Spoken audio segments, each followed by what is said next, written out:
बिस्मिल्लाहिर्रहमानिर्रहीम। अस्सलाम वालेकुम पाकिस्तान। मैं हूं शामिर किनान अपने प्रोग्राम टाकरा विद शामिर के साथ। नाज़रीन, आज मैं आपको एक ऐसे शख्स की दास्तान सुनाना चाहता हूं जो बड़ी इंटरेस्टिंग है, जिसको कि मौत के सौदागर का लक़ब मिला और फिर उसके बाद क्या हुआ। ये एक ऐसा शख्स था जो बचपन ही से बड़ा ज़हीन फ़तीन था और इसको स्कूल टाइम में ही 3-4 ज़ुबानों के ऊपर अबूर हासिल था। इंग्लिश के ऊपर, फ्रेंच के ऊपर, जर्मन के ऊपर, जबकि उसका ताल्लुक स्वीडन से था, स्वीडिश था। बाप की फैक्ट्रियाँ थीं, अमीर कबीर घर में पला बड़ा था, लेकिन वो घर में बैठ के खाने वाला नहीं था। वो अपने नई जिद्दोजहद में चल पड़ा और उसको जो बहुत ज़्यादा इंटरेस्ट था वो था धमाका खेज़ मवाद के अंदर। तो उसने 1876 में एक बहुत ही ज़बरदस्त किस्म का डायनामाइट बना लिया जो कि माइनिंग के काम आता है, और वो इतना ज़्यादा चला पूरी दुनिया में कि उसके ऊपर दरवाजे खुल गए दौलत के, और फिर उसकी फैक्ट्रियों पे फैक्ट्रियाँ बनती चली गई और इस तरह से वो कामयाबियों के झंडे गाड़ता चला गया।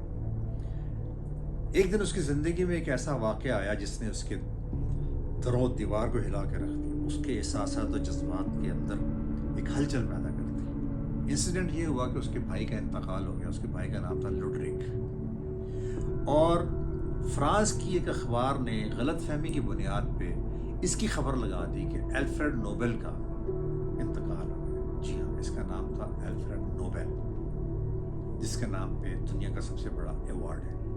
तो अल्फ्रेड नोबेल जो है, इस न्यूज़ से इतना परेशान नहीं हुआ कि उसकी मौत की खबर लगी है, वो उस सुर्खी से बहुत ज़्यादा परेशान हो गया जो कि अखबार ने लगाई थी।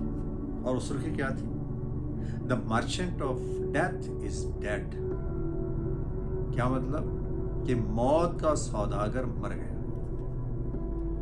तो ही वॉज रियली शॉक्ड कि मैं सौदागर कैसे बन गया मौत का। मैं तो अपना बिजनेस कर रहा हूँ और जायज़ बिजनेस कर रहा हूँ, कानूनी बिजनेस कर रहा हूँ, टैक्स भी पे कर रहा हूँ। तो उसने अपने आप को सोचना शुरू किया। अपने उसका ज़मीर, चूँकि उसका ज़मीर जागा था, अभी मरा नहीं था, और वो इंसानियत की मंजिलों से अभी गिरा नहीं था, इसलिए उसने इसके ऊपर गौर व फिक्र किया। तो इस नतीजे पे पहुंचा कि यकीनन ये जो मैं असला साजी कर रहा हूँ, ये कोई इंसानियत की बेहतरी का काम तो नहीं है। मुझे इंसानियत की बेहतरी का काम करना चाहिए, बजाय इसके कि उस अखबार के ख़िलाफ़ कोई हतक इज़्ज़त का दावा करता, उससे भारी रकम वसूल करता। चूँकि उसका सारे का सारा काम जायज़ था, लीगल था। ना उसने अवाम की दौलत लूटी थी, ना उसने बाहर के मुल्कों में जायदादें बनाई थी, ना उसने टैक्स खाया था, ना वो मनी लॉन्ड्रिंग कर रहा था, ना उसने किसी फोरम पे आके ये कहा कि देखें जी, ये मेरा अपना बिजनेस है, मेरा लीगल बिजनेस है, मेरे बाप की फैक्ट्रियाँ हैं, मेरे बाप की बनाई हुई फैक्ट्रियाँ हैं, मेरी बाप की जायदादें, अब्बा जी की रकम है, अब्बा जी मेरे बहुत पुराने अमीर हैं। ऐसी कोई बात नहीं उसने की। उसने कहा कि ये सारी की सारी रकम जो मेरी अपनी कमाई है और लीगल है, ये सारी की सारी असला साजी की बजाय इंसानियत साजी के ऊपर खर्च की जाए। जो लोग इंसानियत की भलाई के लिए काम करें उनके ऊपर खर्च की जाए। सो दुनिया का सबसे बड़ा इज्जत अवार्ड बना दिया उसने, नोबेल प्राइज। अगर हम इस बात को लेके ज़रा सा अपने, ज़ाहिर है कि हर बंदा अपनी सोसाइटी में, अपने मुल्क में जहाँ रहता है उसके बारे में ज़रूर सोचता है। हमें भी यकीनन ये सोच आती है कि हमारे मुल्क के अंदर कोई ऐसा इंसान नहीं है जिसका ज़मीर जाग रहा हो। जितने भी हमारी बैड लगी है, जितने भी हमारे इक़्तिदार में लोग हैं, सब के ऊपर करप्शन के, मनी लॉन्ड्रिंग के, बाहर जायदादें बनाने के, टैक्स खाने के बेशुमार करप्शन के इल्ज़ामात हैं, और साबित भी हुए, मुजरिम भी ठहराए गए। ज़मीर नहीं जाता। चलो मैं मान लेता हूँ जी, मुजरिम नहीं है, उनके पास नाजायज़ पैसा भी नहीं है, अपना ही पैसा है, तो क्या कोई इस बात से इनकार कर सकता है कि वो अरबपति है? सारे के सारे अरबपति हैं। तो उनका ज़मीर क्यों नहीं जागता? जॉन कीट्स ने कहा था कि a man lives in deeds not in years. इंसान जो है वो कामों में जिंदा रहता है, ना कि सालों में। ऐसे काम कर जाएं कि आपका नाम जिंदा रहे।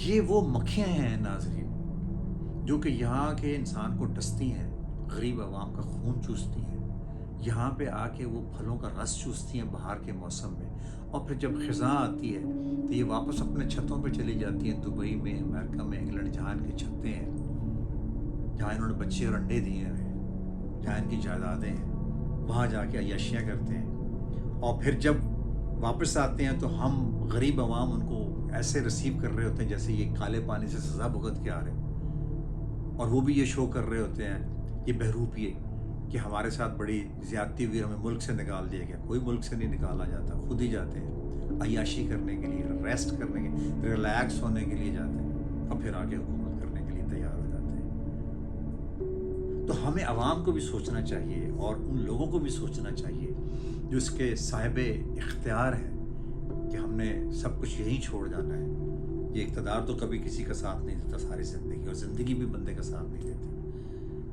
تو ہمیں اس کے بارے میں بہت غور و فکر کرنا چاہیے، نہ صرف عوام کو، بلکہ میں بار بار یہ کہہ رہا ہوں، صاحب اختیار ہیں، وہ سب سے پہلا سوال تو انہی سے ہونا ہے۔ اگر آپ کو اختیار تھا اقتدار کا یا اختیار کا، صاحب اختیارات تھے آپ، تو آپ نے اپنے ملک کی عوام کے ساتھ کیا کیا، کن لوگوں کو وہاں لا کے بٹھایا۔